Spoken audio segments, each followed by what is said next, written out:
प्रधानमंत्री किसान सम्मान निधि योजना का पीएम नरेंद्र मोदी ने 16वीं किस्त का ऐलान घोषित कर दिया है, यानी डेट फिक्स कर दी है। तो आपको बता दूं ये किस्त कब पड़ने वाली है। तो इसकी डेट घोषित निश्चय हो चुकी है, 28 तारीख को पैसे पड़ने लगेंगे। तो आपको बता दूं कृषि मंत्री ने एक और ये नई अपडेट दी है। अगर उन्होंने बताया ये 5 काम नहीं किए हैं तो वरना किस्त से रह जाएंगे या वंचित, अगर 5 काम नहीं करवाए हैं। तो चलिए आपको बताते हैं 5 काम क्या हैं, तो उसके बारे में पूरी बात समझाने वाले हैं।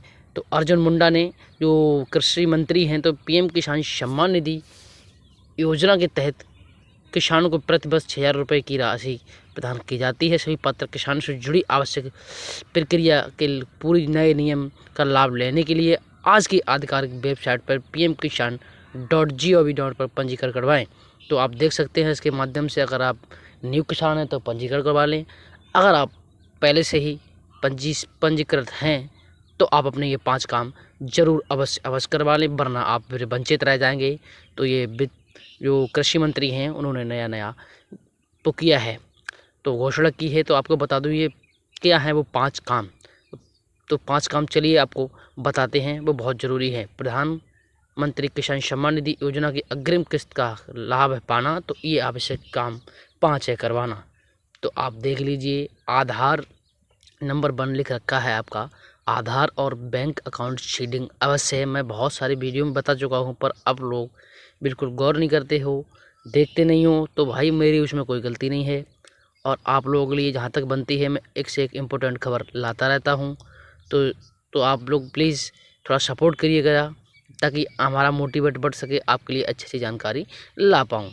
तो आधार और बैंक अकाउंट सीडिंग यानी आपको एनपीसीआई समझते ही होंगे, नहीं समझते हैं तो किसी नज़दीकी सीएससी सेंटर पर जाके करवा लीजिए, वो बता देगा। नेशनल इन एनपीसीआई है तो इसको ज़रूर करवाएं। और आपको सही ज़मीनी दस्तावेज अपलोड करवाना है, समझ रहे हैं आप। बिल्कुल राइट होना चाहिए आपके दस्तावेज। जो आपके नाम में दिक्कत है वो नाम बिल्कुल सेम होना चाहिए, आपका बैंक अकाउंट में भी सेम होना चाहिए। जब भी तो ये आधार सीडिंग पेमेंट कर दिया गया है, जो कि बहुत सारे लोग किसान जो गलत फ़ायदा उठा रहे थे इसका, तो इसीलिए ये आपको आधार सीडिंग बेस पेमेंट किया गया है। जिसका नाम सही होगा, सब चीज़ों में ओके होगा, उसी को पैसे मिल पाएंगे, अन्यथा वंचित रह जाएंगे। तो सही ज़मीनी दस्तावेज को अपलोड जरूर करवा लें। लाभार्थी किसान अपना सही नाम दर्ज कराएं, हम बता रहे थे अभी आपको। और ई-केवाईसी अवश्य करा लें। तो ई-केवाईसी आपको बहुत ही ज़रूरी इम्पोर्टेंट है। अभी भी आपको आज शायद 25 तारीख हो चुकी है और 3 दिन शेष बच रहे हैं। तो आप प्लीज़ 3 दिन से पहले आप अपना ज़रूर करवा लें, नहीं तो आप फिर वंचित रह जाएंगे।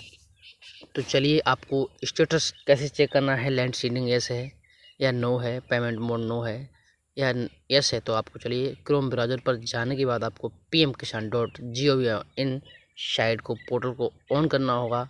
ये पीएम किसान का पोर्टल इस तरह कुछ खुलकर आ जाएगा, जैसा कि आप देख ही पा रहे होंगे। तो इसमें आपको कैसे चेक करना है, तो चलिए आपको थोड़े स्क्रॉल डाउन करना है। स्क्रॉल डाउन करने के बाद नो और स्टेटस पर क्लिक करके आप अपना रजिस्ट्रेशन नंबर यहाँ फिल कर देंगे। देन उसके बाद यहाँ पे कैप्चा फिल कर देंगे। उसके बाद गेट ओटीपी पे क्लिक करके कर देंगे, कोई दिक्कत नहीं। सबमिट वाले बटन पर क्लिक, आपका इस तरह कुछ निकल के आ जाएगा, जैसे मैंने निकाल लिया है। तो लैंड सीडिंग आपकी यस होना चाहिए, आप देख ही पा रहे होंगे। लैंड सीडिंग नो नहीं होना चाहिए। और आधार बैंक अकाउंट सीडिंग, जैसे कि मैंने बताया था एनपीसीआई, तो वो भी आपकी यस होना चाहिए। और ई-केवाईसी स्टेटस आपका ये भी कंप्लीट होना चाहिए, जब भी आपके ये पैसे आ पाएंगे।